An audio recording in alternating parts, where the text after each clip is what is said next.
시사 자키 정관용입니다.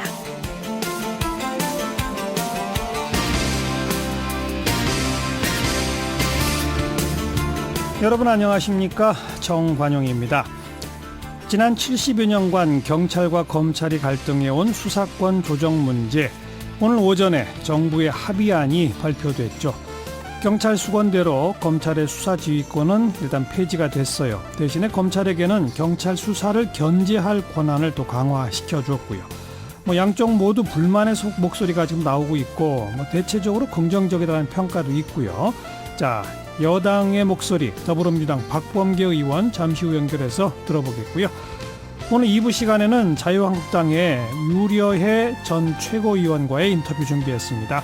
내홍을 겪고 있는 자유한국당의 상황, 앞으로 어떻게 해야 할지 좀 이야기 들어보고요.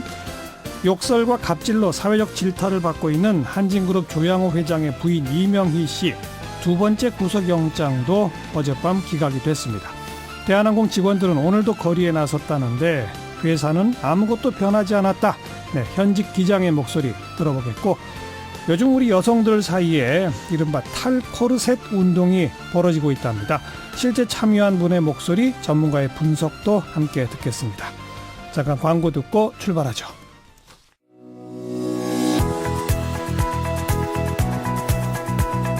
시사자키 정관용입니다는 청취자 여러분의 참여로 이루어집니다. 단문 50원, 장문 100원의 정보 이용료가 부과되는 문자 샵 1212로 보내셔도 되고요. CBS 어플리케이션 레인보우로는 무료로 의견 남기실 수 있습니다. 아주 편리하게 방송을 다시 들으실 수도 있는데요. CBS 레인보우를 통해서도 가능하고요. 팟캐스트 그리고 팟빵을 통해서도 언제든 지난 방송 함께 하실 수 있습니다. 검경 수사권 조정, 오늘 오전 정부안이 발표가 됐습니다. 이제 공은 국회로 넘어간 그런 상황인데요. 자, 판사 출신이죠. 더불어민주당 박범계 의원 연결해서 이야기 좀 듣겠습니다. 안녕하세요. 네, 반갑습니다. 안녕하십니까? 네. 그러니까 검찰의 상급기관인 법무부, 경찰의 상급기관인 행자부 장관이 법무부 행자부 사이에 서로 의견 절충을 해서 정부의 최종안을 오늘 낸 거죠. 예, 그렇다고 봐야 되겠습니다. 그러면 검찰과 경찰도 여기엔 다 동의하는 겁니까? 어떻게 되는 겁니까? 우리가 일반적인 행정 조직의 어떤 그 의미로는 동의하지 않을 수가 없는, 일선의 경찰과 일선의 검찰이 동의할 수밖에 없는 그런 구조긴 하지만, 개별적으로 각계의 검사 그룹, 각계의 경찰 그룹, 각계의 의견들, 그것들이야 다 생각이 다를 수도 있겠습니다. 자, 우선 경찰이 그동안 계속 요구해왔던 1차적인 수사권과 수사 종결권을 경찰에게 준 것이죠. 네네. 그렇습니다. 어떻게 달라지는 겁니까? 그렇게 되면? 그동안 경찰은 수사의 개시권과 진행권만 있었고, 마지막 활용 점정이 되는 수사 종결권이 주어지지 않았습니다. 네. 그리고 수사 개시 운영 중에도 언제든지 필요하면 검사에 의한 수사 지휘를 받아야 되는 상황이었는데요. 그 수사 지휘 자체가 완전히 이제 없어졌고요. 두 번째는 1차적 수사 종결권이 보장이 됐기 때문에 제가 보기에는 우리나라 형사사법 체계에서는 상당한 혁명적인 변화다라고 평가할 수 있겠습니다. 근데 영장 청구권은 여전히 검찰이 갖는다면서요? 그렇습니다. 그럼 수사를 종결하면서 이거는 이 구속영장이 필요하다라고 하면 어차피 그거는 검찰의 판단을 받아야 되네요. 영장이 청구되고 발부되고 하는 건 수사의 과정이기 때문에 그 중간 단계에서 영장을 통한 어떤 검사에 의한 통제, 평가는 있겠지만 그 이후에 최종적인 수사 결론, 그 부분은 경찰에게 확보가 된 거라고 봐야 되겠습니다. 하지만 영장 청구 과정에서는 검찰이 개입할 수 있군요. 네, 그렇습니다. 그리고 좀 아까 그 1차적 종결권 이런 말씀 주셨는데 그러면 1차가 있으면 2차도 있습니까? 수사 종결권을 경찰에게 보장한다는 측면에서는 진일보했습니다. 네. 다만 완전한 수사 종결권이라고 볼 수가 없는 것이 어떤 측면이냐면은 법령의 위반이라든지 또는 수사권의 남용 또 인권 침해 이런 문제가 있는 경우에는 언제든지 이 사건 관계인이 이의 제기를 할 수가 있습니다. 예. 그 이의 제기를 하게 되면 사건을 궁극적으로는 검찰에 송치를 해서 넘겨야 되기 때문에 예. 그래서 1차적 수사 종결권이고 거기에 대한 예외 조항들 이의 신청제도 아까 말씀드린 예. 또는 재수사 요구권 뭐 이런 것들이 있기 때문에 아하. 1차, 2차 이렇게 나눌 수 있겠습니다. 이의제기나 재수사 요구 등등이 있을 때는 검찰이 다시 수사할 수 있다 이렇게 되는 거군요. 그렇습니다. 예. 네. 동시에 그 공수처 신설과 자치경찰제 시행을 전제로 지금 이런 조정안을 냈다라고 지금 설명이 나오지 않습니까? 그렇습니다. 그건 어떻게 또 구성이 되는 건가요? 이제 경찰은 경력이라고 하죠. 한 14만 명에 가까운 정도의 엄청난 조직입니다. 예. 그러한 경찰이 수사권까지도 확보를 완전하게 이룬다면 네. 소위 과거 경찰에 의한 인권 침해 사례들이 우리나라 역사에서 자주 있었지 않았겠습니까? 그렇죠. 그런 측면에서 공룡화되는 거 아니냐라는 우려가 있거든요. 예. 그런 측면에서 또 시대 자체가 자치분권 시대, 지방자치 시대이기 때문에 예. 경찰이 갖고 있는 국가경찰의 작용 중에 상당 부분을 지방에게 넘겨주는 자치경찰제의 도입이 돼야지 예. 어떤 경찰력이 지나치게 비대화되고 예. 또 공룡화되는 걸 막을 수 있다라는 측면에서 함께 진행이 돼야 된다. 그런 측면을 말씀드린 겁니다. 지금 이미 제주도에서는 자치경찰이 시행되고 있다면서요? 시범전하고 있는데 무늬만 자치경찰제고요. 지금 문재인 정부에서 개혁하고 있는 자치경찰제는 제주에서 시범 실시되는 것보다 훨씬 규모가 크고 예. 실질적인 자치경찰제를 의미하고 있습니다. 그 실질적 자치경찰이라면 그러면 이 광역단체장이 경찰의 총수가 되는 거예요? 그건 아니잖아요. 자치경찰의 영역으로 넘어가면 결국은 지방자치단체장이 총수가 되게 됩니다. 아, 그래요? 예, 그래서 전체 국가경찰 작용 중에 수사 분야에서도 일부 넘겨가는 부분이 있을 거고요. 예. 뭐 생활안전, 여성, 교통 등, 뭐 경비 이런 등등에서 상당 부분이 아하. 전국의 지방자치경찰제로 예. 이관이 될 가능성이 높고 그것의 탑은 지방자치단체장이 되는 것으로 그렇게 현재 계획이 되어 있는 것으로 알고 있습니다. 그렇게 되면 실제 국민들의 일상생활에서는 뭐가 달라집니까? 어떤 느낌의 차이가 있을까요? 국가경찰의 영역이 지방경찰, 자치경찰로 넘어간다는 것은 그만큼 주민 친화적인 측면이 됩니다. 예. 그러니까 멀리서 바라보는 것과 가까이서 바라보는 거고, 그리고 늘 임기제에 의해서 국민에 의해서 주민들에 의해서 심판을 받고 선거를 통해서 심판을 받는 자치단체장이 수장이 되는 거기 때문에 아하. 그것은 주민 친화적인 그러한 네. 경찰 행정이 되겠죠. 그러니까 지금까지는 경찰이 이 국민들을 위압적으로 이렇게 단속하고 뭐 이런 이미지였다면 얼마나 주민들 속에 들어와서 친절 봉사하느냐 뭐 이런 식으로 바뀔 수도 있다 이 말이군요. 친절 봉사의 아주 경쟁의 장들이 전국에서 아주 멋지게 펼쳐질 가능성이. 알겠습니다. 외국 경찰들은 그렇거든요. 예.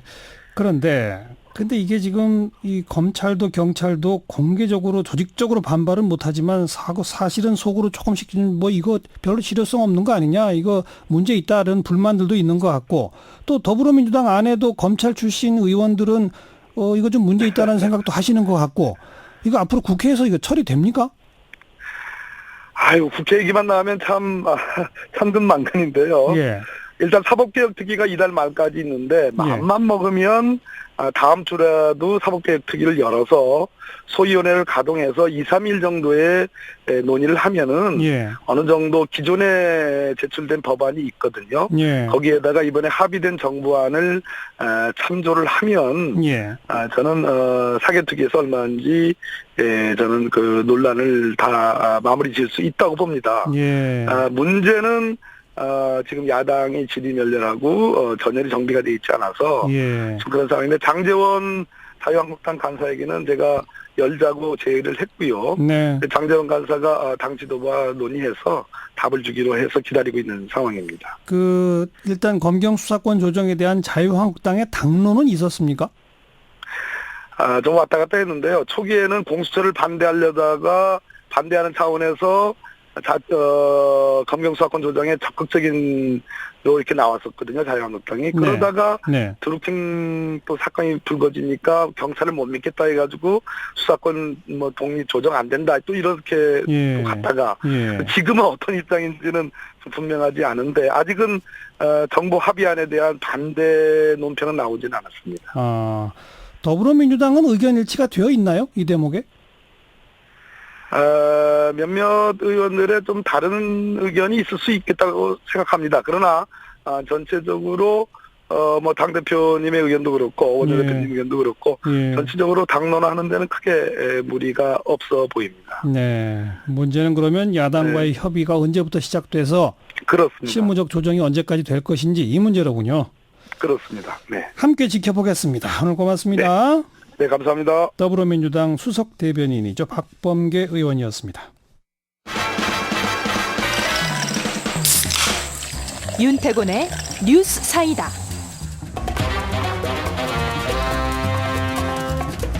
윤태곤 실장 어서 오십시오. 네, 안녕하세요. 어제 우리가 자유한국당 상황 좀 점검했는데 오늘 자유한국당은 의원총회에서 또 한 대여섯 시간 계속 싸우고도 있다고 하고. 좀 더 싸워야 될 겁니다. 자, 바른미래당, 민주평화당 이쪽 상황 좀 정리해 봅시다. 자유한국당보다야 바른미래당 상황이 좀 낫고 바른미래당보다는 민주평화당이 좀 나아요. 근데 양당 다 본질적으로 참 어려운 상황에 처해 있습니다. 낫다고 하시는데 전 뭐가 나은지 잘 모르겠는데 예. 양쪽 다 결과 안 좋잖아요. 그렇죠. 바른미래당은 대선 당시에 안철수, 유승민 두 사람의 득표율 대비 3분의 1 토막. 그러니까요. 민주평화당은 호남권에서 기초단체장 몇 명 배출했지만 유의미하다고 볼 수 없고 5개인가밖에 안 됐잖아요. 예. 양당의 본질적 문제는 점점 종속 변수화되고 있다는 거예요. 양쪽으로 쏠림 현상이 심하니까 그렇죠. 어디로 흩어 모아질지 모른다 이거죠. 네. 예. 지난 총선 그리고 지난 대선에서 확인된 것 중에 하나는 제3당에 대한 지지였습니다. 그렇죠. 총선에서는 국민의당이 정당 득표율 기준으로는 민주당보다 오히려 약간 앞섰었어요. 예. 대선에서도 국민의당 바른당 합하면 한 30% 정도 되고 이번 선거에서 확 쪼그라들었습니다. 민주당에 주로 흡수가 되고 일부는 자유한국당으로. 자유한국당 이번 광역비례 정당 득표율 보면요. 대선 때 홍준표 후보 득표율보다 오히려 약간 올랐습니다. 예. 결국 제3세력이 기대에 못 미쳤고 또 민주당이 중도층의 지지를 얻으면서 중원을 확 치고 들어온 게 겹쳐져서 이쪽이 쪼그라들었다. 이렇게 해석이 되는 거죠. 아니, 그래서 저는 뭐가 자유한국당보다 조금 낫다는 건지 잘 모르겠다는 얘기인데. 내홍이 약간 덜하다는 점인 내홍이. 거죠. 예. 자, 바른미래당 같은 경우에는 지금 국민의당 출신하고 바른당 출신의 정체성 문제가 있습니다. 예. 이번 의원 워크숍에서도 개혁적 보수, 합리적 진보, 요 진보라는 단어를 쓰냐 마냐 가지고 신경전이 벌어졌던데 결국은 합리적 진보를 쓰기로 다 넣는 걸로 했죠. 예. 이게 잘 나갈 때는 외연 확장의 무기가 되는 거예요. 폭이 넓으니까. 힘들 때는 논란의 씨앗이 되는 거죠. 지금 바른미래당을 두고 각종 시나리오가 돌지 않습니까? 일부는 자유한국당 쳐다보는 거 아니냐? 그렇죠. 일부는 민주평화당 쳐다보는 거 아니냐? 이런 그렇죠. 등등. 결국은 쪼개지는 거 아니야? 이거잖아요. 그렇죠. 예. 근데 어제 짚어봤지만은 자유한국당이 앞으로 분명히 이대로 있지 않을 겁니다. 당명을 바꾸든 해처 모여를 해서 신당 창당을 하든 뭔가 하긴 할 거예요. 네. 그 시점이 언젠지는 지금 이제 예측하기 어렵지만은 그때가 바로 바른미래당의 위기가 될 거라는 거죠. 자유한국당이 정리가 끝나면 그렇죠. 그때가 위기다. 만약에 보수 쪽이 정비를 해서 혁신 보수, 개혁 보수 이런 식으로 새 흐름이 생기고 게다가 그 흐름을 남경필, 원희룡 같은 바른당 출신들이 주도한다고 하면 그때 흔들리는 거죠. 그쪽으로 쑥 쓸려갈 가능성이 있는 거죠. 그렇죠. 그런데 그 흐름에는 못 가는 사람들이 있을 거 아니겠습니까? 호남 출신들. 그렇죠. 거기에 대해서는 민주평화당이 이제 러브콜을 보내는 거죠. 벌써부터 그러고 있는데. 근데 이게 민주평화당에서 당기는 힘은 방금 이야기한 대로 하면은 가정이 겹쳐야 되는 겁니다. 민주평화당의 독자적 힘으로 바른미래당을 당기는 거는 어림도 어렵죠. 없고요. 예. 민주평화당은 어떻게 되는 거예요?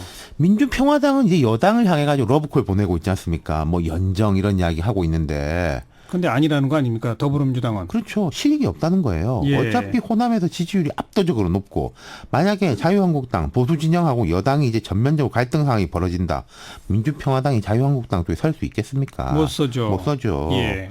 그러니까 답답한 쪽이 이제 민주평화당인데 여당하고 관계에서 보면은 그래서 바른미래당을 흔들어가지고 어떻게든 좀 등치를 불려보자 이런 건데 어쨌든 두 당의 가장 본질적인 문제는 스스로 뭘 잘하고 못하고 해서 잘 풀리는 문제가 아니라 예. 바깥쪽 흐름에 아주 취약하고 종속돼 있는 구조라는 점이에요. 그렇죠. 이런 점에서 보면 차라리 자유한국당이 나은 면도 있는 게 거기는 자기들이 잘하고 못하고에게 달려 있는 거지 않습니까? 잘하는 게 어려워서 네. 그렇지. 네.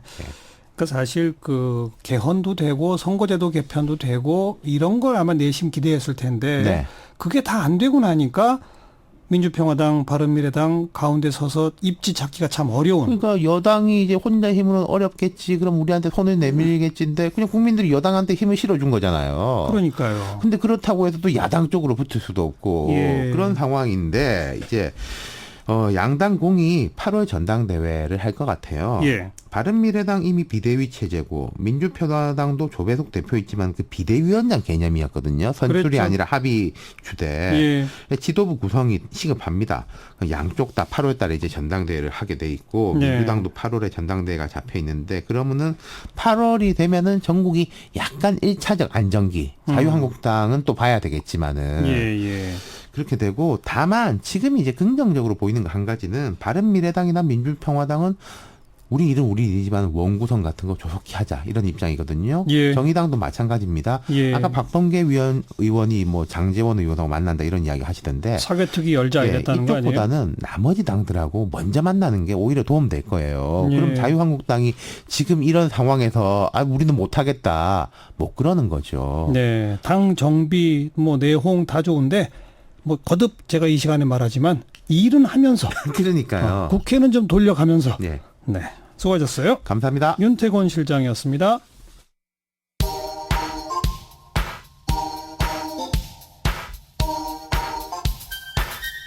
시사자키 정관용입니다. 여러분은 지금 CBS 라디오와 함께하고 계십니다. 저는 출근길 김현정의 뉴스쇼 김현정입니다.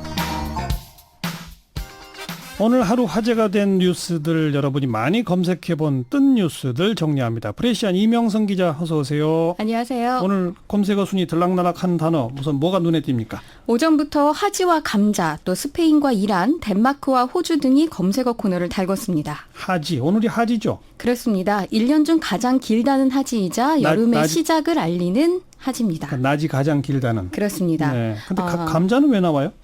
사실 이 하지를 전후로 감자가 가장 맛있다라는 얘기 때문에 그런데요. 아마 오늘 저녁에 감자국, 감자조림, 감자 샐러드, 뭐 그것도 아니면 그냥 쪄먹는 감자? 네. 이렇게 메뉴 고민하는 분들 많으실 것 같습니다. 하지 감자. 맞아요. 아예 그냥 감자 중에 하지 때 캔 감자를 하지 감자 이렇게 부르기도 하는 것 같아요. 가장 비싼 값에 팔리기도 하고요. 제철 식재료니까 많이 드시면 좋을 것 같습니다. 그다음 스페인, 이란, 덴마크, 호주 월드컵이죠? 네, 그렇습니다. 스페인이 오늘 새벽 이란과의 경기에서 1대0으로 승리하며 B조 1위로 올라섰습니다. 스페인의 경기력이 압도적으로 펼쳐질 것으로 예상이 됐지만 이란을 상대로 다소 고전을 면치 못했는데요. 실제 이란은 스페인 골문을 여러 차례 위협했습니다.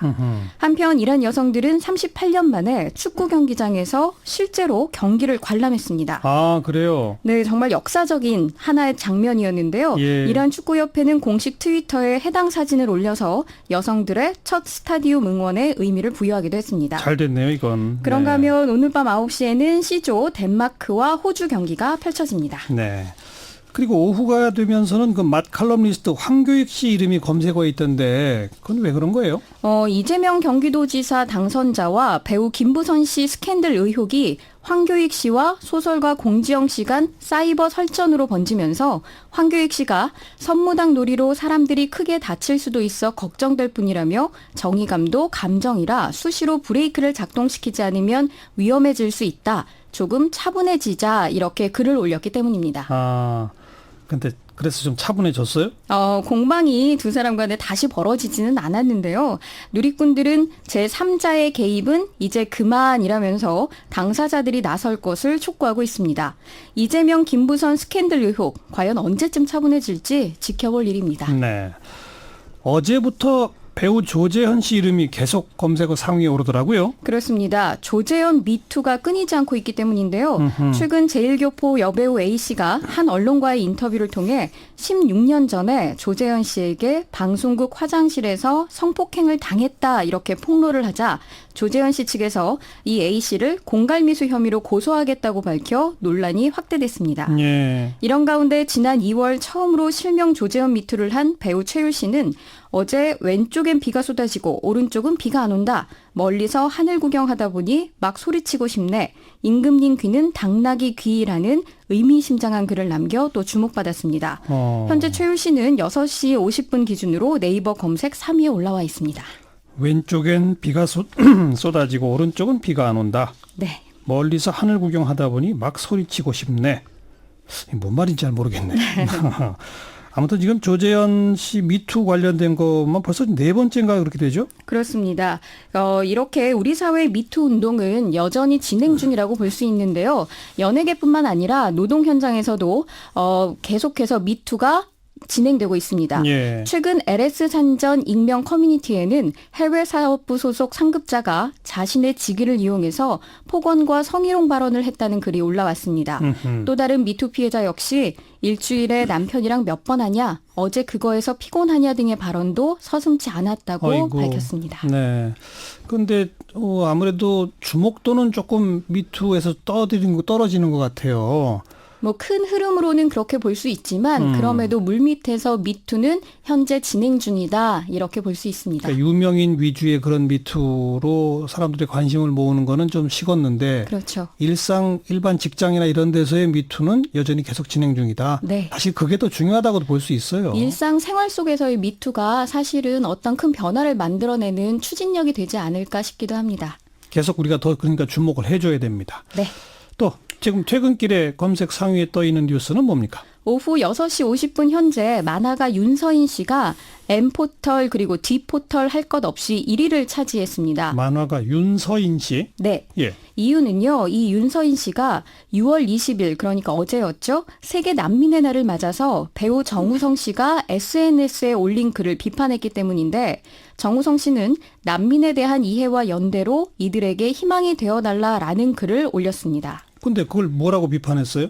아니 왜 남보고 희망이 돼달래 자기는 희망이 안 돼주면서 라는 글을 쓰고 또 최소 몇 명이라도 좀 데리고 살면서 이딴 소리를 하세요 우성씨 이렇게 호통치는 모습까지 그래요? 보였습니다. 그런데 정우성 씨가 유엔 난민기구 친선대사로 열심히 활동하고 있지 않나요? 그렇습니다. 이 정우성 씨는 사실 아시아권에서 유일한 유엔 난민기구 친선대사이기도 합니다. 예. 그래서 2014년 명예대사 역할을 시작으로 매년 전 세계 난민촌을 방문하면서 난민의 실상을 알리고 있는데요. 그래요. 난민을 주제로 한 방송 인터뷰 그리고 다큐멘터리 나레이션에 참여하는 등 난민에 대한 관심을 지속적으로 표현하고 있습니다. 뿐만 아니라 지금 제주에서는 이 세계 난민의 날 어떤 주간을 맞아서 예. 관련 다큐멘터리 상영과 게스트들과 함께 대화하는 코너 등을 진행 예. 중에 있습니다. 지난해 그 6월 달인가 정우성 씨가 저희 프로에도 나와서 인터뷰를 했어요. 난민 관련해서. 그러니까 만화가 윤서인 씨가 정확히 사실관계를 잘 모르고 비판한 거로군요. 그런데다가 윤서인 씨가 사실 약간 보수 편향적인 만화가로 발언을 하면서 일부 누리꾼들에게 미운털이 박혀 있는 것도 사실입니다. 하지만 정우성 씨의 이런 유엔 난민대사 활동 같은 경우는 이미 많은 일들에게 알려져 있는 그러니까요. 만큼 좀 더 사실 확인을 하고 비판도 해야 되지 않았을까 싶습니다. 여기까지 수고하셨어요. 감사합니다. 프레시안 이명선 기자였어요. 시사잡기 1부 마치겠습니다. 7시 5분 2부에 다시 옵니다.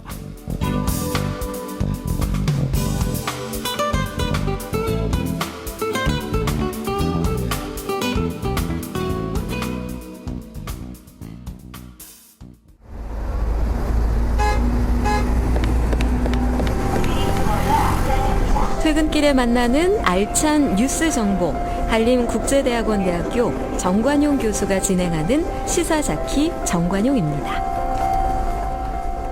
쇄신안을 둘러싼 자유한국당 당내 갈등, 오늘 의원총회에서도 고성이 막 오갔다고 합니다. 자, 어떻게 해야 할까? 이분은 어떤 방안을 갖고 계실까? 자유한국당에서 제명조치당해서 현재 소송 중에 있는 분이죠. 자유한국당의 전 최고위원 류여혜 전 최고위원을 연결해 봅니다. 안녕하세요. 네, 안녕하세요. 잘 지내셨습니까? 네. 네. 지방선거 참패 예상하셨나요? 아니면 예상보다 더한 참패인가요? 아니요, 예상한 그대로 딱 제가 예견한 그대로였습니다. 이렇게 참패할 걸 아셨다? 그럼요. 이날 두석이라고 예상을 했었는데요. 네. 제가 예상한 그대로 정말 두 군데만 지켰었고, 네. 그리고 저는 정말로 그런 생각을 했었습니다. 본인이 정말로 깨닫고 있는지, 예. 못 깨닫고 있다고 하면은 예. 아마 더 큰 참패가 올 거라고 생각을 했었고, 미리 제가 이 부분에 대해서 외친 적이 있었습니다. 그 본인이라는 건 홍준표 대표?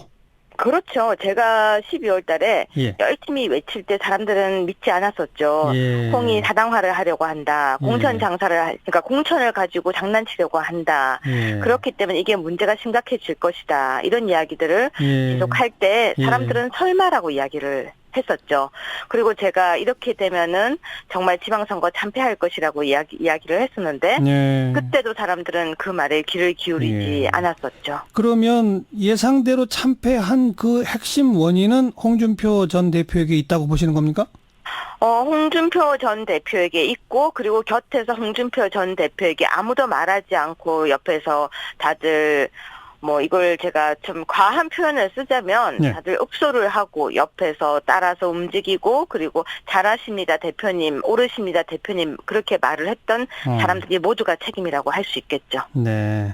그러면 홍준표 대표만 지난 작년 12월쯤에 뭔가 좀 바뀌었으면은 선거 결과가 이렇게 안 나왔을까요? 그럼요. 그 당시에 저희 이제 우리가 흔히 보수 우파라고 하는 사람들 민심이 부글부글 끓고 있었습니다. 예. 홍에 대한 실망이 많았었죠. 예. 박근혜 전 대통령을 출당시키는 과정에서 예. 많은 사람들이 꼭 그것이 옳다 나쁘다가 아니라 너무 가혹하지 않느냐라는 이야기가 있었습니다. 예. 근데 방법론에서 잘못이었죠. 예. 그러니까 잘했다 잘못했다가 아니라 그 방법과 그리고 그 행하는 과정이 너무나 냉혹했기 때문에 네. 또 당원들이 그렇게까지 할 필요가 없지 않느냐라는 이야기가 있었고요. 예. 그리고 그 다음에 홍특근이라는 이야기가 있고 친홍이라는 이야기들이 돌기 시작했었습니다. 예. 그 당시에 당원들도 또 부글부글 한 번 더 했었습니다. 예. 그리고 당협위원장을 교체하는 과정에서도 잡음이 굉장히 많았었죠. 예. 그 다음 과정이 이제 공천 과정이었는데 음흠. 당에서 열심히 도왔던 사람들을 다 내치는 과정에서 젊은 사람들, 특히 청년과 여성을 50%까지 하겠다라고 처음에 공약을 걸었지만 예. 약속이 지켜지지 않았었죠. 예. 그 과정에서 많은 사람들이 왜 우리에게 이러느냐. 바른정당을 나갔다가 들어온 사람들은 왜 다 보직을 차지하고 있고 좋은 자리 꽃길을 걷고 있고 당을 지켰던 사람들은 왜 내치느냐라는 정말로 반홍에 대한 의지가 강해지기 시작했었습니다. 예. 그 말들을 들었다면 예. 제가 그 당시에 했던 말이 있습니다. 부글부글 끓고 있는 알겠어요. 정말 예. 울고 있는 사람들 마음을 좀 들어달라고 이야기했습니다. 지금 쭉 언급해 주신 내용들은 대체로 그 당 내의 어떤 문제인 것 같은데 많은 분들은 아닙니다.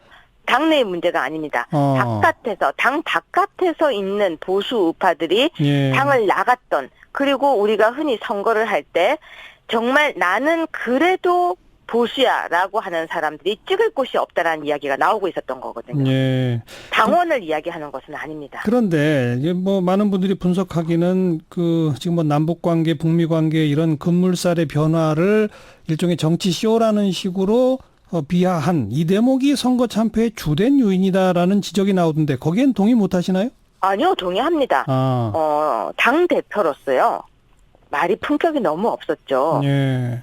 그 대통령이, 그리고 우리 국민들은 모두가 평화를 정말 원합니다. 예. 평화를 원하는 국민들의 마음을 한 번에 그걸 뭉개버렸죠, 당대표가. 알겠습니다. 네. 그래서 지난 18일 홍준표 전 대표 징계 요구서를 제출하셨죠?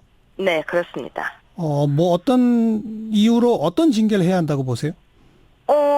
저와 똑같은 제명을 해야죠. 제명을 해야 왜냐하면 된다. 본인이 사당화를 해서 예. 선거 참패를 했던 것, 예. 그리고 국민들이 정말로 자유한국당을 부끄러워하게 된 것은 홍이라는 사람이 있었기 때문에 거기에 대한 책임. 예. 네, 그뿐만이 아니라 저를 출당시키고 제명시킬 때 당원들이 뽑았던 선출직 최고위원을 출당시켰던 독선과 오만함에 대한 징계를 해야 된다고 생각했습니다. 알겠습니다. 그 홍준표 전 대표 얘기 나온 김에 그 변호사 개업 다시 하도록 변호사 자격 다시 회복하도록 하는 신청을 했다고 하던데. 신청을 한 것뿐만 아니라 이제 등록을 했습니다. 근데 왜 그렇게 됐다고 왜 이렇게 한다고 보세요? 본인이 이야기하지 않았습니까? 이명박 전 대통령을 면회가기 위해서라고 본인이 먼저 네. 인터뷰를 했는데요. 예. 저는 그 모습이 더 부끄러웠습니다. 왜요? 지금은 자중자애할 때였죠. 예. 당을 그렇게 망가뜨리고 보수 우파에게 눈물을 흘리게 하고 나갔으면 예. 적어도 한 달 정도는 자숙하고 조용히 정말로 움직이지 않는 모습으로 예. 정말 반성의 모습을 보이는 것이 그래도 보수 우파에게 보여줄 수 있는 마지막 모습이라고 생각했는데 예. 이명박 전 대통령이 지금 얼마나 많은 지탄을 받고 있습니까? 예. 그런데 거기에서 면회를 간다? 아하. 면회를 간 뒤에 단순 면회다? 그렇다면 박근혜 전 대통령도 면회 가려고 애를 썼어야죠. 네. 근데 면회만 가려고 하는 걸까요? 라고 저는 질문을 하고 싶습니다. 박근혜 전 대통령도 찾아가고 싶은데 접견을 거부해서 이런 식의 반응이 나오긴 했습니다. 그 홍준표 전 대표 측에서. 제가 아는 홍준표 전 대표는 예. 정말 본인이 어떤 노력을 하려고 하는 모습을 전 본 적이 없습니다. 노력을 한다는 것은 거부를 해도 그 앞에까지 가는 모습도 보여줄 수 있습니다. 네. 그런데 좀 아까 과연 이명박 전 대통령 면회만 하러 가는 걸까요? 라고 하셨는데 그러면 진짜는 뭘 하는 거라고 생각하세요? 사실상 이명박 전 대통령 지금 변호인 구하기가 힘들다는 얘기는 잘 알고 계실 겁니다. 아하. 제가 알기로도요, 또 어떤 한 분은 변호인을 하려고 하는데 등록이 안 돼서 못했던 분도 계시고요. 예. 또 거기에 또 다른 여자 변호사분도 등록을 거기 같이 합류하려고 들어갔다가 합류가 안 됐다는 얘기도 들었고요. 예. 변호단을 구성하는 게 어렵다는 이야기를 들었는데, 예. 거기에 힘을 보태려고 할 수 있지도 않을까라는 합리적인 의심도 해볼 수 있지 않을까요? 좋습니다. 자, 이번엔 또 김성태 그 당대표 권한대행에 대해서도 징계 요구서를 제출하겠다고 하셨는데 그건 이유가 뭡니까? 여러 가지 이유가 있습니다. 첫 번째, 본인은 바른정당을 나갔다가 들어와서는 사실 백의 종군을 했어야 합니다. 네. 그럼에도 불구하고 당대표가 되었으면 이번에 홍준표 전 대표가 그렇게 만행을 저지를 때 본인이 옆에서 거기에 대해서 어쨌거나 브레이크를 걸어줬어야 함에도 불구하고 예. 가만히 동조를 했죠. 예. 그러면은 동조범도 범죄 행위라고 저는 생각합니다. 아하. 이 당을 이렇게 만든 데에는 같이 가담을 했던 책임이 있다? 것이죠. 거기에 대한 책임을 져야 함에도 네. 불구하고 지금 당 해체, 그러니까 중앙당 해체라는 당원 당규뿐만이 아니라 정당법에 말도 안 되는 말을 본인이 뱉었습니다. 예. 알고 뱉었어도 잘못, 모르고 뱉었다고 해도 잘못. 그렇기 때문에 책임을 져야 하는 것이죠. 그럼 김성태 대표 권한대행도 역시 제명해야 합니까? 정말 전 제명해야 된다고 생각합니다. 왜냐하면 예. 본인의 당이 아닙니다. 당원의 알겠습니다. 당입니다. 그러면 유여해 전 최고위원이 생각하실 때 자유한국당 어떻게 해야 합니까 앞으로?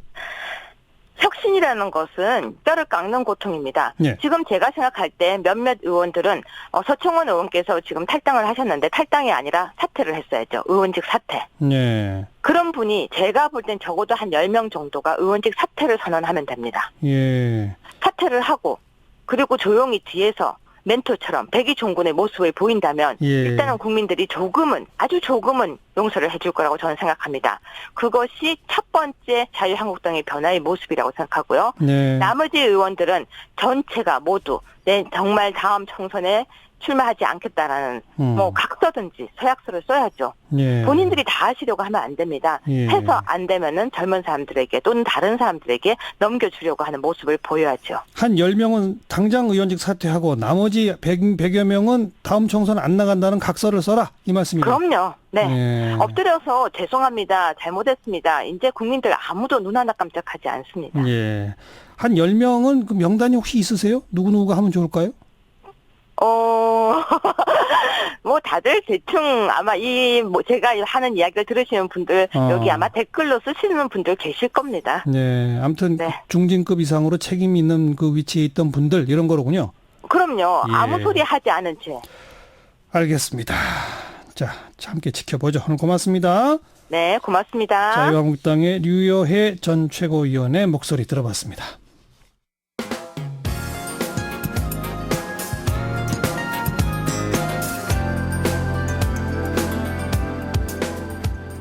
친절하고 재미있는 시사풀이 CBS 라디오 시사자키 정관용입니다. 한진그룹 조양호 회장의 부인 이명희 씨, 지난번에는 상습폭행 등 혐의로 구속영장 청구됐지만 기각됐었고, 이번에는 외국인 가사 도우미 불법 고용 혐의로 구속영장 청구됐습니다만 어제 밤늦게 또 기각이 됐습니다. 자, 대한항공 직원들 오늘 땡볕더위에도 총수일가 퇴진 요구 게릴라 집회 진행했다고 하는데 직원들의 요구사항이 뭔지 직접 한번 들어봅니다. 대한항공의 이규남 기장, 안녕하세요. 예, 안녕하십니까. 네, 이명희 씨 구속영장이 2번 다 기각됐네요. 어떻게 보세요? 갑갑하죠, 저희들 입장에서는요. 원래 사실 그 외국인 불법 가사 도우미를 고용한 이 건에 대해서보다 저희들은 그 상습폭행 이 혐의가 더 짙다고 봤었었는데 그 조양호 일가가 저지르고 있는 갑질을 넘어선 불법 행위 자체에 대한 범죄 사실을 입증하는 절차가 저희들한테는 대단히 갑갑하게 느껴지네요. 그 본질을 안 따지고 너무 거기까지만 다루는 거 아닌가 하는 그 생각을 가지게 됩니다. 본질이 뭡니까 그러면? 아니 지금 그 불법 가사 도우미 건을 가지고 말씀을 드린다 하면 불법 가사 도우미를 사용한 주체는 이명희 자신이 아니고 사실은 그 가족 조양호 회장이 포함된 집에서 사용했다는 거잖아요. 그렇죠. 그러면 그 사람을 누가 어떤 형태로 고용을 했느냐. 그 고용하는 과정이 불법인 거 아닙니까? 그렇죠. 그렇죠. 그 고용에 관계된 직접적인 당사자들이 소환되고 구속되는 게 순서인 것 같은데요, 오히려. 조양호 회장 그리고 이명희 씨가 고용 과정을 직접 다 챙기지는 않았지 않겠느냐. 그 지시를 받고 대한항공의 누군가가 그 고용 과정을 책임져야 되는 거 아니냐, 이 말씀인가요? 당연하죠. 그 과정이 서로 직접 지시에 의했다면 그 지시한 사람들이 불법을 지시한 것을 떠나서 대한항공 직원이신 분으로 그런 걸 한 거잖아요. 사적인 일에. 그렇죠. 그게 바로 배임이 되는 것이고 서로 그런 지시가 없는데도 불구하고 회사를 책임진 이 담당 임원이나 개인적으로 만약에 회사의 그 자산을 이용해서 고용해서 회장 집으로 보냈다면 이거는 그거 자체가 이게 정탁이 되는 거잖아요. 자기 신분에 영향을 줄 수 있는 사람들한테 특혜를 제공하는 게 되고. 그렇죠. 그러면 직원들은 지금 조현민 전 전무, 조현아 전 부사장, 이명희 이사장 이미 다 직위에서 물러난 상태인데 이거 가지고 해결이 안 된다고 보시는 건가요? 지금도 이명희 씨 같은 경우는 대한항공에서 어떠한 직책도 가지고 있지 않습니다. 그렇죠. 그런데도 불구하고 불법적인 일을 지시하고 실행하게 함에 있어서 모든 대한항공 자산 직원들을 이용하는 거잖아요. 그렇죠. 이게 가능한데 이게 서로 법적으로 어떤 그 등기 임원이라든가 이런 데 빠져 있다 하더라도 지금 경영 활동을 결정할 수 있는 회사의 방향을 결정할 수 있는 이사회 구성에 이 사람들이 실질적인 힘을 쓴다 그러면 뒤에 물러나 있든 전면에 나와 있든 전혀 달라진 건 없다고 봐야 되지 않습니까? 그럼 근본적으로 달라지게 하려면 어떻게 해야 합니까? 이사회의 구성 자체를 바꿔야 되죠. 지금 현재 대한항공의 이사회 구성은 거의 100% 이 조양호 회장 가까운 사람들로만 구성돼 있습니까? 그렇다고 봐야 되고 여태까지 그 장기간에 걸쳐서 임용돼 있는 점 그리고 엄밀히 따져보면 직접적인 관계가 있는 점들을 미뤄볼 때 거의 그렇다고 봐야 되고요. 그냥 가까운 신뢰로 제가 2번에 걸쳐서 대한항공 조종사 노동조합 위원장 신분으로서 대한항공 주주 신분으로서 주주총회에 입장하고 발언하는 것까지 물리적으로 제지당하고 아예 작년 같은 경우는 직원들을 내세워서 주주 신분을 확인한다는 명목하에 제가 입장 자체를 못하게 시간을 끌어서 그래요. 그러니까 이런 식으로 그러니까 주주총회에 참가해서 어떤 호의적인 발언이 됐든 회사 경영상의 문제점을 지적하는 것이 됐든 간에 지적을 하는 걸 원천적으로 봉쇄하고 있는 주주총회 참석도 막아버렸다 한마디로. 그렇죠. 그런 거의 100% 조양호 회장 쪽으로 되어 있는 이사진의 구성을 바꿔낼 방법은 어떻게 하면 바꿀 수 있습니까? 그래서 실질적으로 우리 지가 지금 필수공익 사업장으로 되어 있는데요. 공익사업장에 최소한 그 노동자들에 대한 단체 행동권이나 이런 걸 제약을 한다 그러면 반대로 그거에 대한 관리 감독을 반드시 해야 된다고 생각을 해요. 정부가 관리 감독을 하는 것들은 그렇죠. 예. 정부가요. 예. 그리고 뭐 정부만이 아니잖아요. 국민연금이라는 건 실질적으로 주식을 상당히 갖고 있기 때문에 정당한 주주 신분으로서도 당연히 관여를 해야 되고. 정부와 국민연금이 그렇죠. 예. 그리고 예. 뭐 일단은 사회적으로 대한민국 경제에 막대한 손실을 갖고 있는 이 재벌들이 적폐 청산하는 의미에서라도 소액주주 운동은 당연히 일어나야지 된다고 봅니다. 네. 그러니까 소액주주 운동과 더불어서 우리 대주주의 하나인 국민연금에서 관여를 해서 예. 이사회의 구성 자체를 바꿔내야 바꿔내지 된다. 못한다면 뭐 힘들 것이라고 지금 봅니다. 국민연금이 자료를 보면 약 12% 정도 이렇게 갖고 있는 것 같아요. 예. 그리고 소액주들은 몇 프로 정도 갖고 있습니까?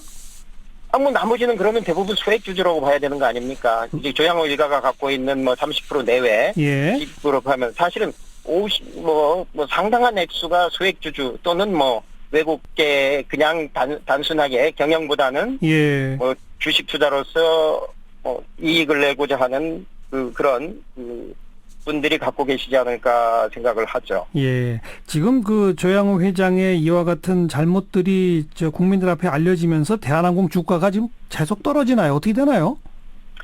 뭐 중간에 떨어지고 있습니다만은 이게 장기적으로는 떨어지지 않을 것이라고 보는 게요. 예. 실질적으로 한 3, 4년 동안 항공 영업 환경이 대단히 많이 바뀌었습니다. 예. 대단히 우호적으로. 예. 유가는 뭐 대단히 떨어졌고요. 그리고 관광 산업은 뭐 활성화됐다고 보고요. 예. 뭐 중국 시장이라든가 옆에 이웃 나라들이 계속 커져가고 있는 입장에서는 네네. 뭐 만약에 정상적인 영업만 한다 그러면 더 많이 오를 것이다.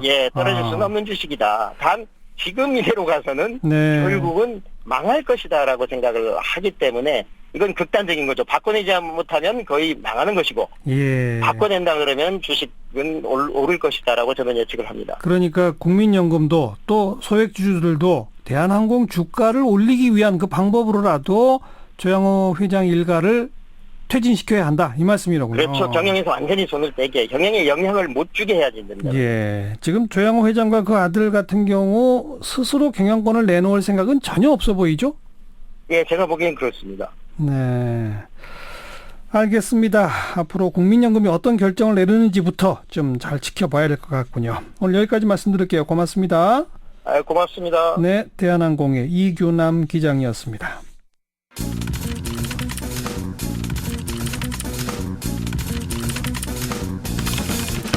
김민아의 시사 위키.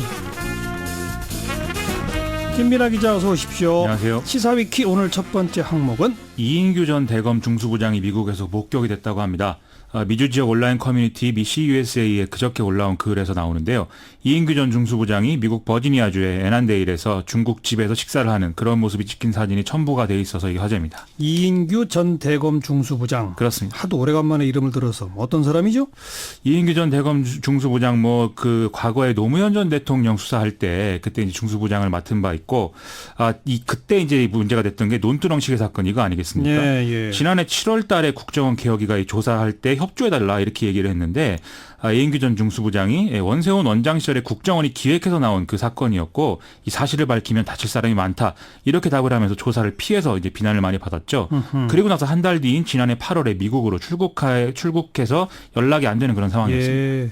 그 국정원 개혁위원회가 그 당시에 파악한 내용은 뭐였어요? 2009년 4월 21일 당시에 국정원 간부가 이인규 전 중수부장에게 이렇게 이제 얘기를 했다는 거죠. 고가시계 수수는 중요한 사안은 아닌데 이걸 언론에 좀 흘려서 적당히 망신을 주는 선에서 활용을 해라. 대신 정권에 좀 부담이 되니까 불구속 수사를 해라. 이런 얘기를 했다는 거죠. 언론에 흘려서 망신. 그리고 그렇습니다. 실제 보도가 나왔죠? 그 다음 날 바로 KBS의 명품 시계 수수 의혹 보도가 나왔던 거고요. 예. 그리고 그해 5월 13일 날 SBS가 권양숙 여사가 당시 박연차 회장에게 받은 시계를 논두렁에 버렸다. 이렇게 이제 보도를 했던 거죠. 예. 그 바로 열흘 후에 노무현 전 대통령이 이제 서거를 한 것이고요. 그런데 그 정작 대명사가 된 논두렁 그 논두렁이란 말은 아예 나온 적도 없다면서요? 그렇습니다. 이게 박연차 전 태광실업 회장이 노건평 씨에게 전달하려던 시계를 뭐 권양숙 여사가 중간에 갖고 있다가 이제 파기했다. 이런 얘기는 있었던 것 같습니다. 근데 정작 노무현 전 대통령은 자기는 이제 시계는 본 적도 없다라면서 좀 억울해했다라고 하는 것이고요. 예. 검찰 조사에서 시계를 어떻게 했느냐? 당시 우병우 중수일과장이 물어보니까 뭐 바깥에 버렸다고 하더라. 이렇게 얘기한 게 이제 전부였다는 거죠. 근데 어떻게 해서 논두렁이란 단어가 나온 겁니까? 그게 이제 그 이인규 전 중수부장 얘기와 이제 그 국정원 개혁 얘기가 조금 다른 건데요. 예. 이게 이인규 전 중수부장은 검찰이 아니라 국정원이 언론 플레이를 한 것이다. 이렇게 주장을 하고 있는데 이 국정원 개혁위 조사 결과를 보면 국정원이 북치고 검찰이 장구쳤다. 뭐 이런 얘기에 지금 가까운 상황인 것이죠. 네. 다만 이 국정원 전산 자료를 검색을 해보면 논두렁 이런 단어가 들어간 자료는 없다. 그래요? 이렇다고 합니다. 그 최초로 논두렁이라는 단어를 보도한 게 SBS죠? 그렇습니다. SBS의 보도 과정을 추적해 보면 되지 않을까요? 지난해 말에 그래서 SBS가 진상조사를 꾸리고 한 달 넘게 이걸 조사를 스스로 이제 한 바 있는데 예. 그때 조사 결과 보고서가 나왔는데요. 당시 SBS 취재 기자는 검찰 관계자에게 논두렁이라는 표현을 전해 들었다 이렇게 주장을 했는데 여긴 검찰 관계자네요. 그렇습니다. 그런데 이 논두렁이라는 표현에 대해서 이후에 이제 크로스 체크를 했다거나 이런 과정은 좀 불명확하다고 하거든요. 예. 불명확한데도 불구하고 보도까지 나간 그 어떤 과정이 뭐였느냐 그걸 이제 밝히지 못해서 이것도 말이 많았습니다. 그러니까 아직 명확한 게 밝혀진 건 없는 거네요. 그렇습니다. 그런데 이제 이인규 전 중수부장이 목격됐으니까 결국은 빨리 조사하자 이거군요. 그렇습니다. 근데 이걸 또 이제 검찰 수사 뭐 이렇게 할 때 이제 문제가 되는 게 공소시효거든요. 이게 결국 직권남용인데 이제 7년 뭐 이렇게 공소시효가 되니까 지났다 이런 얘기 있는 건데 예. 어쨌든 이 얘기가 좀 오래됐는데도 여태까지 이렇게 하고 있으니까 이제 좀 밝힐 것은 밝히고 넘어가는 그런 과정이 됐으면 좋겠습니다. 그런데 공소시효도 지나갔고 참 어렵네요. 그러게 말입니다. 시사위키 두 번째 항목은요. 포스코 회장 선임 문제를 놓고 지금 정치권에서 논란이 확대되고 있는데요. 포스코 CEO 승계 카운슬은 어제 회의를 열고 후보 면접 대상자 5명을 확정했다고 오늘 밝혔습니다. 예. 이 사람들 명단은 내일 이사회 이후에 발표가 되는데요. 이런 소식을 알리면서 포스코 측은 최근에 외압설이나 음모설 등에 대한 우려를 또 따로 표명하기도 했습니다. 정의당의 추혜선 의원인가가 뭐 기자회견했죠. 그렇습니다. 어제 이제 그 포스코의 대외협력팀장이었던 내부 고발자 정민우 씨 등과 추혜선 의원이 기자회견을 했는데요. 예. 회장 승계 과정을 좀 투명하고 공정하게 진행해야 한다라면서 변양균 전 정책실장이 개입하고 있다 이런 소문이 있으니까 입장을 밝혀달라 이런 요구를 이제 언급하기도 했습니다. 변양균 전 청와대 정책실장, 노무현 대통령 때 정책실장 있었죠? 그렇습니다. 당시 이제 신정아 스캔들 때문에 말이 많았었죠. 아주 오래된 분인데 다시 또 거론이 되네. 지난 얼마 전에는 장하성 현 정책실장 이름도 나왔잖아요. 그렇습니다. 지난 4일 날 바른미래당이 장하성 정책실장이 포스코 인사에 개입하고 있다는 의혹을 제기를 했었는데요. 5월 말 인천의 한 호텔에 포스코 전 회장들이 모였는데 장하성 실장 측이 특정 인사를 포스코 회장으로 임명하도록 협조해달라고 했다더라. 이런 얘기였습니다. 예. 청와대는 그거 명백한 허위사실이다라면서 법적 대응까지 거론한 상황이었습니다. 이게 계속 그 포스코 회장 관련된 논란이 제기되는 근본 이유가 뭡니까? 이제 이 문제에 지금 나서고 있는 더불어민주당, 민주평화당, 정의당 의원들 주장은 뭐 이런 얘기인데요.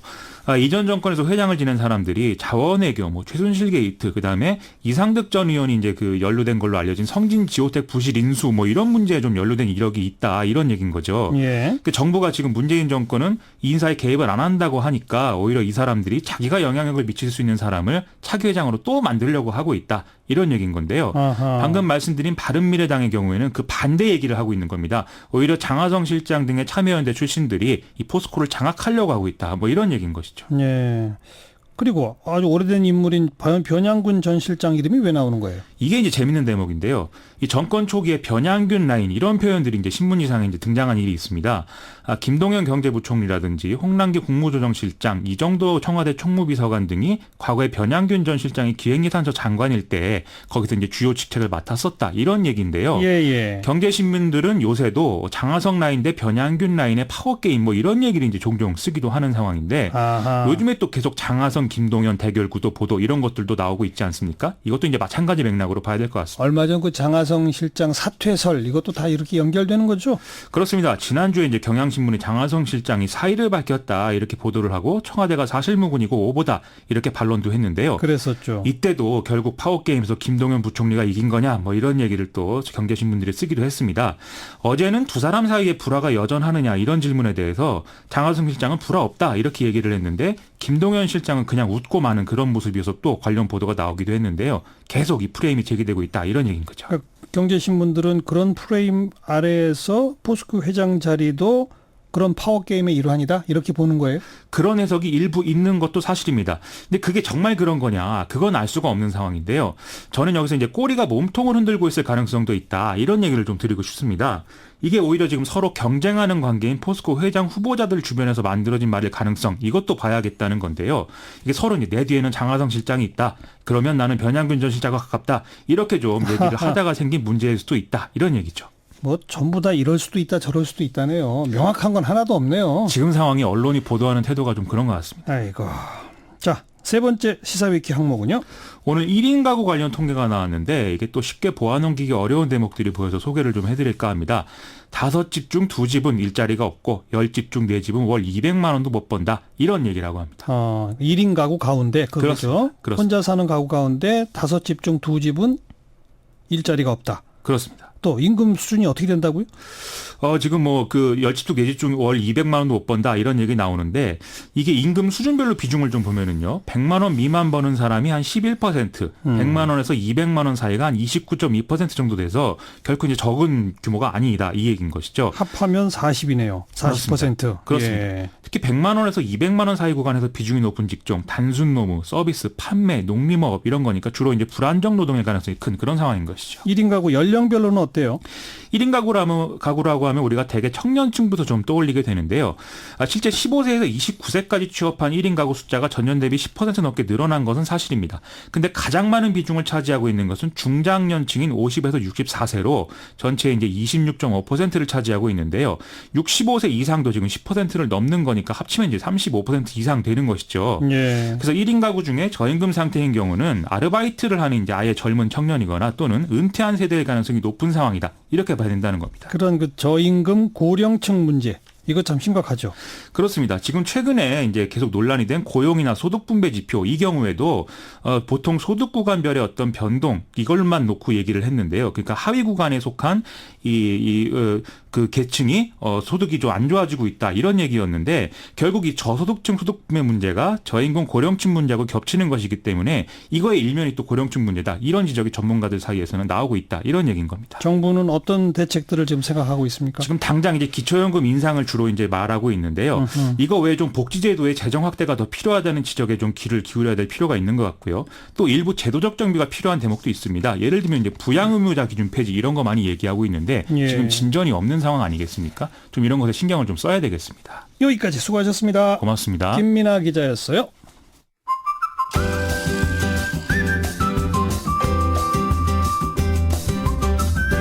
지금 여러분께서는 한림국제대학원 대학교 정관용 교수가 진행하는 CBS 라디오 시사자키 정관용입니다를 듣고 계십니다. 꾸민 노동이라는 것에서 벗어나고 싶어서 탈코르셋, 코르셋 벗기 운동을 하게 되었습니다. 제가 뷰티 컨텐츠를 계속 만들면서 저의 발목을 계속 붙잡았던 질문이 있습니다. 정말로 자기 만족을 위해서 하는 것이 맞는가? 노라고 대답하게 되더라고요. 네. 탈코르셋 운동 들어보셨나요?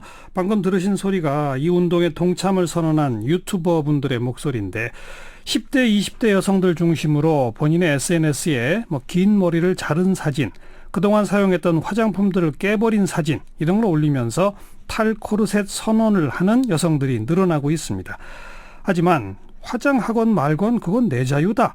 왜 탈코르셋을 강요하느냐 이런 이 부정적 반응도 있네요. 여러분 어떻게 생각하십니까? 오늘 이 이야기 좀 다양한 목소리 들어보고 한번 여러분의 판단 구하겠습니다. 먼저 이 탈코르셋 운동에 동참하고 영상까지 올리신 분 유튜버 닉네임 한국여자 본명은 차지원 씨네요. 안녕하세요. 안녕하세요. 네, 저도 그 유튜브 영상을 봤는데 지금 20대 대학생? 대학교 지금 4학년이고 예. 24살입니다. 예. 머리를 짧게 자르셨고 아침에 일어나서 뭐 간단히 샤워하고 화장을 거의 안 하시더라고요. 그죠? 네. 왜 이런 걸 하기 시작하셨어요? 일단 그 탈코르셋이라는 걸 하면 되게 편하다는 짧은 만화를 접한 적이 있는데 예. 그냥 단순히 나도 해보고 싶다 이 정도의 생각을 했는데 예. 그러면서 동시에 진짜 왜 여자들은 대부분 머리가 길고 왜 남자들은 대부분 머리가 짧지? 왜 다르지? 한번 그 사실 자체를 자각을 하고 나니까 예. 제 머리나 꾸민 노동 같은 게 너무 거추장스럽게 느껴지더라고요. 네. 네, 그래서 일단 첫 번째 단계로 머리를 그냥 확 잘라버린 이후로는 네, 화장이나 나풀나풀한 옷이 무슨 사람한테 인형 드레스 입혀놓은 것처럼 어울리지가 않아서 예. 네, 엄청 빠르게 탈코르셋을 갑자기 할 수 있었습니다. 네. 그러고 나니까 정말 편해졌나요? 네, 정말 편하죠. 그냥 모든 것이 편해지고 정말 예. 마치 다른 사회에서 살다가 온 사람처럼 거의 다시 태어나는 수준이라고 생각합니다. 잠에서 깨서 일어나서 외출할 때까지 준비 시간이 지금 얼마나 걸립니까? 제가 늦잠을 안 자고 잘 일어나면은 예. 옛날에는 1시간 정도 걸렸던 게 지금은 25분 정도 걸리고 예. 늦잠 자면 옛날에는 한 20분이면 적어도 20분은 걸렸는데 늦잠을 자도 예. 지금은 진짜 5분이면 밖으로 나갈 수 있습니다. 네. 그럼 과거에 뭐 한 1시간씩 걸렸던 것은 주로 뭐 긴 머리 말리고 그다음에 뭐 드라이하고 화장하고 뭐 이러느라고 걸린 거죠? 네, 화장하고 뭐 머리 옷 고르는데도 조금 걸리고. 예. 그렇게 1시간씩 시간 걸려서 본인을 꾸민 그것이 별로 즐겁지 않았나요? 솔직히 꾸밈이라는 것 자체가 즐겁죠. 예. 왜냐면 그거를 콘텐츠로도 많이 쓰시잖아요. 뷰티 유튜버들이. 예. 그 즐겁다는 것 자체를 부정하는 것은 아니지만 예. 그게 일상생활에 안 좋은 영향들을 끼치기 때문에 그랬던 거죠. 어떤 안 좋은 영향을 미쳐요? 일단 이거 자체가 외모 코르셋이라는 나를 외모로 강박하고 있던 거를 나간다는 거잖아요. 예. 그러니까 일단 스트레스에서 벗어나는 게 가장 컸었고 또 거울을 보는 시간 이런 게 되게 많이 줄어들고 예. 남들이 나를 어떻게 볼까라고 하는 강박에 그동안 시달려왔다. 그건 나한테 스트레스였다. 이거군요. 네, 그게 넓게 보면 그렇죠. 네. 주변 20대 여성 친구들 가운데 이렇게 같이 동참하는 분들 많아요? 제 주변은 대부분 우호적으로 보시고 있는데 그래서 실제로 머리를 단발로 자르시는 분들도 있고 화장을 안 하시는 분들도 되게 많아졌고 네. 저랑 아주 가까운 친구나 언니들은 다 단발로 머리를 잘랐어요. 그래요? 네. 그러지 못하더라도 좀 용기가 부럽다, 멋지다고 해주십니다. 그리고 다들 그렇게 머리 자르고 하고 나니까 다들 편해졌다 그래요? 네, 다들 그냥 처음에는 자르기 전에는 조금 무서웠는데 자르니까 확실히 편하긴 하네. 이렇게 얘기하세요. 예. 자, 그런데 일각에서는 자기가 화장하기 싫고 머리 짧게 자르고 싶으면 그냥 그렇게 하면 되는 거지. 그걸 뭘 거창하게 무슨 탈코르셋 선언이니 운동이니 뭐 굳이 그럴 거 있느냐. 그냥 그러고 싶은 사람은 그래라. 나는 머리 기르고 화장 예쁘게 해서 뭐 남들 시선 계속 의식하며 살겠다. 이래도 되는 거 아니냐. 이런 목소리는 어떻게 생각하세요? 이제 사실 많은 분들이 탈코르셋이 오히려 역코르셋을 조인다 이렇게 말씀을 하시는 분들이 있잖아요. 그러니까요. 예. 네. 그래서 막 코르셋은 그냥 편견에서 없어지고 남 시선 생각하지 않고 내 맘대로 사는 거다 이렇게 많이들 말씀하시는데 예. 코르셋이라는 것 자체가 사회적으로 정해져 있는 미의 기준을 벗어나자는 어떤 사회적인 의미가 있는 것이고 예. 그분들이 말씀하시는 자기 맘대로 사는 건 정말 자기 맘대로 사는 거죠. 네. 그거는 어떤 사회적 의미도 없고 물론 마음대로 사는 건 좋지만 예. 그래서 비교할 만한 건 안 된다고 생각해요. 네. 본인의 꾸밀 자유, 내가 자유롭게 살 자유가 너무 중요해서 이 운동의 사회적 의미를 없애는 건 조금 아니라고 보는 거죠. 꾸밀 자유까지 해치자는 얘기는 전혀 아닌 거다. 그런 거죠. 네, 그렇죠. 다만 사회적으로 약간 억압적으로 작용하는 미의 기준 이걸 좀 벗어버리자 이 얘기로군요. 네. 네. 앞으로 이 운동은 좀 확산될 거라고 보세요? 네, 왜냐면 이제 탈코르셋을 전후 한 사람들이 많이 나뉘는데 하신 분들은 굉장히 확신이 있어요. 예. 왜냐면 경험을 해봤으니까 예, 이 자유로움과 해방을 예. 이 해방을 경험하기 전까지는 사실 헷갈릴 수밖에 없는 문제고 많은 분들이 궁금증이나 아니면 내가 이렇게 불편한 걸 하고 살아야 되나? 이런 궁금증이나 그런 시도를 많이 해보시면 많이 여성 성적 대상화에서의 해방을 가져올 수 있을 것이라고 생각합니다. 일단 한번 해보세요. 그러면 좋아집니다. 네, 그렇습니다. 네, 맞습니다. 말씀 잘 들었어요. 네. 탈코르셋 운동에 동참하고 있는 유튜버 네임 한국 여자 차지원 씨 목소리 들어봤고요. 자, 조금 더 심도 깊게 논의하기 위해서 이 자리에 연세대학교 젠더연구소 연구원이죠. 손희정 박사 오랜만에 모셨습니다. 어서 오십시오. 예, 안녕하세요. 어떻게 보세요? 이 탈코르셋 운동. 워낙에 한국 사회가 외모 지상주의라고 할 만큼 외모에 관심이 많고 여성들에게 이제 특히 더 그런 외모 꾸미기를 강요하는 곳이라 이제 드디어 10대, 20대 여성들이 이런 강요에 아주 적극적으로 노라고 이야기하기 시작했다라는 생각을 좀 하고 있습니다. 예. 손희정 박사도 탈코르셋 선언하셨나요? 저는 특별히 하지는 않았는데요. 워낙에도 그렇게 정성스럽게 꾸미고 다니는 편이 아니어가지고요. 옛날부터 그러고 다녔다. 네, 예, 그렇죠. 머리가 길어본 적도 평생 한 5, 6년 정도밖에 안 되지 않을까 싶은데요. 그만큼 이 외모 지상주의가 제가 아까 그 차지원 씨랑 인터뷰하면서 좀 어찌 보면 억압적으로 작용하는 대한민국의 미의 기준 이런 표현을 썼는데 네네. 정말 그렇게 느껴지나요? 여성들은 억압적이다라고 할 정도로? 만큼 얘기하신 것처럼 꾸미는데 1시간씩 걸린다고 하시니까 정성이 되게 많이 들어가야 되고 거기에 심지어 이제 꾸미기 위해서 굉장히 많이 경제적으로도 투자를 해야 되는 부분이기 때문에 그렇죠. 화장품 값이니 뭐니. 근데 또 아시는 것처럼 그냥 꾸미는데 시간이 드는 문제가 아니라 꾸미고 나면 그거를 지켜야 되잖아요. 그래서 이제 그 시간도 들고 또 예쁜 옷이라고 사회에서 이야기하는 것이 여성들의 행동 반경을 굉장히 줄이는 것들이라서 예컨대 하이힐이라든지 치마라든지 나풀나풀거리는 옷이라고 표현하셨는데 왠지 옷? 입고 나면은 그리 편안하지 않은 네네 그렇죠. 그런 옷들. 네. 화장품. 또 사실 이게 점점 심해지면 이게 성형 뭐 이런 식으로 계속 가는 거죠. 성형 열풍하고도 많이 연결되어 있죠. 네. 우리 여성들이 보통 몇 살 때부터 이런 미의 기준이라고 하는 걸 이렇게 체득하게 됩니까? 제 생각에는 정말 어렸을 때부터 시작된다고 생각하는데요. 그러니까 여기서 얘기하는 코르셋이라는 건 사실 그저 미의 기준에 국한되어 있다기보다는 여성의 삶 자체를 올가매는 여성다움을 둘러싼 규범이라고 할 수 있거든요. 그렇죠. 그래서 예컨대 유독 여자아이들에게만 다리를 오므리라고 얘기하거나 아니면 행동을 조신하게 하라고 가르치는 것들 역시 이제 코르셋이라고 할 수 있을 것 같습니다. 그래서 뭐 분홍색 신발을 신기고 분홍색 치마를 입히면서 우리 공주님 예쁘다. 뭐 공주님이 그러면 안 되지. 뭐 이렇게 이야기하는 것. 유치원 그 이전부터. 훨씬 더 이전부터이고 실제로 그렇게 생각한다면 태어나기 전부터 사실 이 코르셋은 입혀진다고 할 수 있는데 뭐 태아 성별 감별하고 나서 분홍색 신발을 준비하세요. 파란색 신발을 준비하세요. 하는 것부터 의사들이 그렇게 말하죠. 예, 그렇게 이야기함으로써 그 분홍색이라고 하는 색깔에 지금 이제 사회적으로 붙어 있는 유약함이라든가 연약함, 귀여움 이런 것들이 여성이라고 하면 당연히 이제 체득해야 하는 것으로 강요되기 때문에 사실은 아주 어렸을 때부터 코르셋은 이제 입혀진다라고 볼 수 있겠습니다. 그리고 얼마 전까지는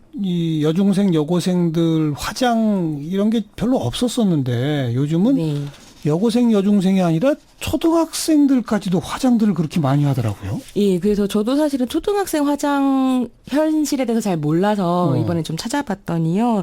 10대 여성들이 화장을 시작하는 연령이 점점 낮아지고 있고 초등학생의 경우에는 42.4% 정도가 이미 화장을 하고 있다고 하더라고요. 거의 절반이네요. 네, 그래서 입술 이제 색깔을 넣는 틴트라고 하는 것부터 시작해서 나중에는 마스카라까지 풀 메이크업을 하게 되고 그것을 이제 넘어서게 되면 하면 고등학생 정도 되면 이제 내추럴 메이크업이라고 하는 한 듯 안 한 듯한 어떤 전문적인 메이크업까지 할 수 있게 되는 모양이더라고요. 그래서 그러다 보니 안 하는 친구들은 또 따돌림을 당하거나 그러기도 하고 그래서 뭐 학교나 집에서 화장하지 말아라라고 이야기하는 것은 별 의미 없는 일이 돼버려서 어떤 중학교에서는 그럼 피부 상하지 않게 화장하는 법 같은 것들 이제 특강으로 가르치기도 하고요. 그런 여중생, 여고생들이 거의 대부분이 요즘 화장을 하는 그거는 일종의 스트레스로 강압되는 겁니까? 아니면 스스로 호기심과 즐거움 때문에 하는 겁니까? 어떻게 봐야 돼요? 그게 굉장히 어려운 건데요. 애매하죠, 그 보기가. 또 즐거움이라는 것이 약간 이제 꾸미는 거 즐겁다라고 유튜버님도 얘기를 하셨지만 사회에서 어떤 한 사람이 어떤 즐거움을 느낀다는 게 그럼 온전히 자기의 본질적인 거냐 본능이냐라고 하면 꼭 그렇진 않거든요. 어떤 것을 즐겁게 느끼도록 교육받는 것이 되게 중요한데 남학생들은 축구를 별로 좋아하지 않아도 뛰어놀면서 땀을 흘리는 것이야말로 남자의 즐거움이다라고 배운다면 여학생들은 예쁘게 꾸며서 남자들에게 잘 보이는 것이 즐거움이다라고 배우면 아 그게 즐거움이구나라고 생각하게 된다는 거죠.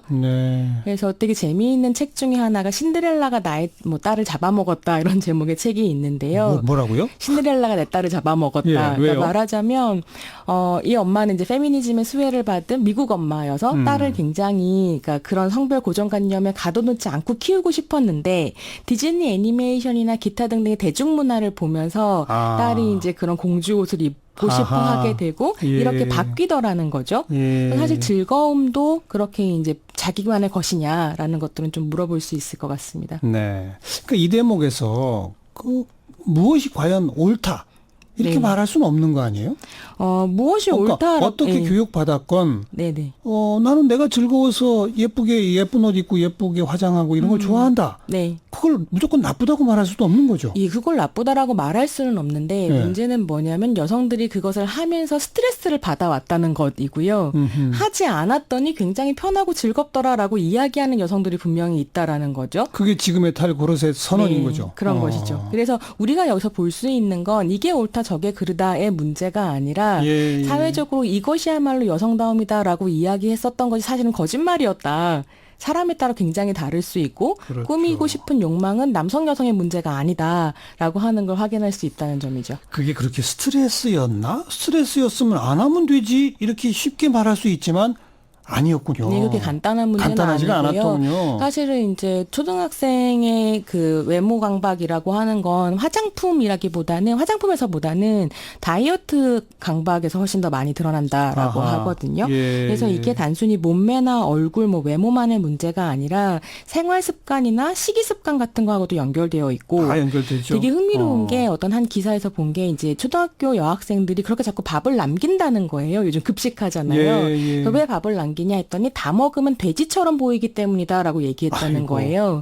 그럼 무슨 말이냐면 돼지처럼이라고 하는 그 이미지에 들어가 있는 여러 가지 어떤 뭐 성격 같은 것들이 있을 거잖아요. 그거 반대편에 여성다움이라고 하는 것의 성격이 규정된다는 거고 그럼 도대체 이거는 어떤 것일까? 밥도 억지로 남겨야 되고 조신하게 행동해야 되고 웃어야 되고 뭐 틴트를 발라야 하고 이게 자연스러운 것인가라는 건 좀 질문해 볼 수 있는 거죠. 우리나라에만 있는 현상이에요? 외국에도 있어요? 이런 게? 이거는 뭐 저는 전 세계적으로 있다라고 생각하고요. 언제쯤부터 시작된 거라고 봐야 돼요? 탈코르셋 운동이요? 탈코르셋 운동 같은 경우에는 사실 저는 한국 사회에서는 식민지기까지도 가볼 수 있다고 생각하는데 역사적으로 좀 찾아보자면 일제 식민시대? 1920년대에 유행했었던 신여성들의 단발 유행 있었거든요. 단발을 하고 하이힐을 신는 것이 유교 가부장제가 여성들한테 강요했었던 어떤 규범성을 탈피하는 것이라고 생각하면서 이제 신식 교육을 받은 여성들이 단발을 했었고요. 근데 이게 얼마나 충격적이었냐면 뭐 그 당시에 기사 같은 것들 찾아보면 단발 여성이 지나가니까 모든 사람들이 그 해괴한 모습에 입을 다물지 못했다. 맞아요. 처음에 그랬죠. 이런 식의 묘사가 나오고 신여성들을 되게 폄하하는 논의들이 있었죠.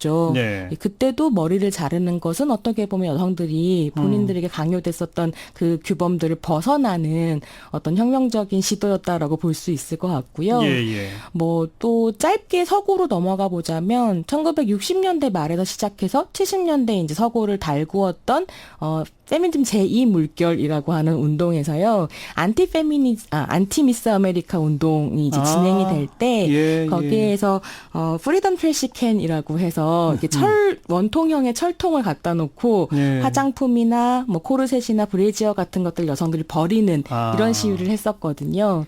이번에 그 미스 코리아, 미스 아메리카 대회에서 수영복 심사 폐지한다. 네, 뭐 이렇게 이런 건 바람직한 방향이네요. 그런. 제가 보기에는 미스 아메리카 대회 자체가 없어져야 되는 거지. 수영복 정도 없애는 걸로는 의미가 없고요. 그러니까 그때 이제 70년대에 안티 미스 아메리카를 할 때도 그냥 여성들에게 외모 강박을 더 씌우지 말아라가 운동의 핵심은 아니었고요. 거기서 말하자면 누구를 미녀라고 뽑는가의 그 기준이 매우 백인 중심적이다라고 하면서 인종차별주의에도 반대하고 그다음에 그렇게 여성들이 꾸미기 위해서 소비자본주의가 강화된다라고 하면서 자본주의에도 반대하고요. 되게 재밌었던 건 이 이제 여성들이 진선미 이렇게 당선되고 나면 평화 대사라고 하면서 이제 전 세계를 돌잖아요. 근데 그랬을 때 페미니스트들이 얘기했었던 것은 이렇게 미인으로 포장된 평화 뒤에 숨어 있는 군사주의도 철폐해야 된다라고 얘기하면서 군사주의에 반대하는 등의 되게 다양한 운동들이 들어 있었던 거거든요. 그러면 2018년 6월 오늘 대한민국에서 갑자기 이게 주목받는, 이 운동이 주목받는 사회적 배경? 그건 뭐라고 보세요? 저는 사실은 탈크로셋 운동이 올해 갑자기 주목받았다라고 생각하지는 않고 이거는 뭐 예컨대 뭐 미투 운동이나 아니면 얼마 전에 또 불꽃 패밀리 액션에서 상의 탈의 운동 이런 거 했었잖아요. 그래서 프리덤 니플 운동이라고 하는 여성의 젖꼭지를 해방시키자라고 하는 운동들이랑 서로 영향을 주고받고 있다라고 생각하거든요.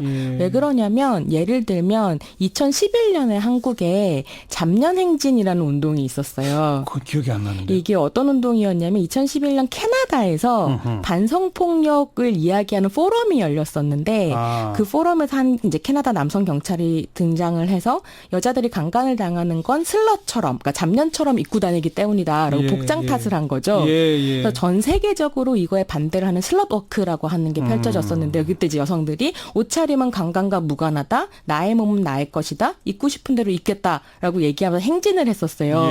이것의 한국 버전이 잡년행진이었었던 거고요. 그랬을 때 여성들이 잡년행진에서 이야기했었던 것은 말하자면 그러니까 복장의 자유, 외모 강압으로서 벗어나고 싶다라고 하는 의지이기도 했지만 한편으로는 성폭력이라고 하는 건 피해자의 문제가 아니라 가해자의 문제다라고 얘기하는 것과 연결되어 있었던 거죠. 그러니까 어떻게 보면 여성들이 다른 사람의 시선에 갇혀 있는 것이 아니라 내가 원하는 대로 내가 편하게 입고 그렇게 행동하겠다라고 하는 것은 외모로 축소되는 여성에 대한 성적 대상화 메커니즘을 거부하는 것이기 때문에 한편으로는 저는 미투 운동과 같은 궤를 하고 있다라고 생각합니다. 유독 또 우리 사회가 개성 존중보다는 뭔가 이렇게 전형화된 한 방향 뭐 이런 것에 좀 강도가 세잖아요. 그러니까 거기에 대한 이 10대, 20대 젊은 여성들의 저항이 이런 식으로 좀 분출된다. 얘기도 볼 수 있겠군요. 뭐 그렇기도 하고 또 지금 서구에서 좀 볼만한 것은 뭐 아카데미 시상식이라든가 칸느 영화제 이런 레드카펫에서 여배우들이 여성들에게만 요구되는 어떤 드레스 코드를 거부하는 그래서 뭐 하의를 벗고 레드카펫에 올라간다든지 오신 분도 있고. 그렇게 하는 걸 보면 사실은 그 여성들에게 씌워지는 코르셋이라고 하는 건 한국만의 문제는 확실히 아닌 거고 전 세계적으로 탈코르셋 운동은 진행되고 있다라고 볼 수 있겠습니다. 결국은 그래서 가장 바람직한 것은 각자의 개성대로 이거지 않습니까? 그런데 사회적 강제가 아니라. 근데 아까 그 인터뷰하신 분이 말씀하신 것처럼 그러니까 싸워야 하는 어떤 가치들이 분명히 있기 때문에 무조건 개성을 존중한다가 답은 아닌 것 같고요. 그 개성이라고 하는 의미망이 어떻게 가부장제적으로 만들어졌는가를 함께 보면서 갈 필요는 있다는 거죠. 여기까지. 청취자분들은 어떻게 느끼실지 판단은 청취자분들한테 맡겨둬야죠. 수고하셨습니다. 예, 감사합니다. 연세대학교 손희정 박사였습니다. 시사잡기 오늘 순서 마치겠습니다. 내일 저녁 6시 30분에 다시 뵙죠. 안녕히 계십시오.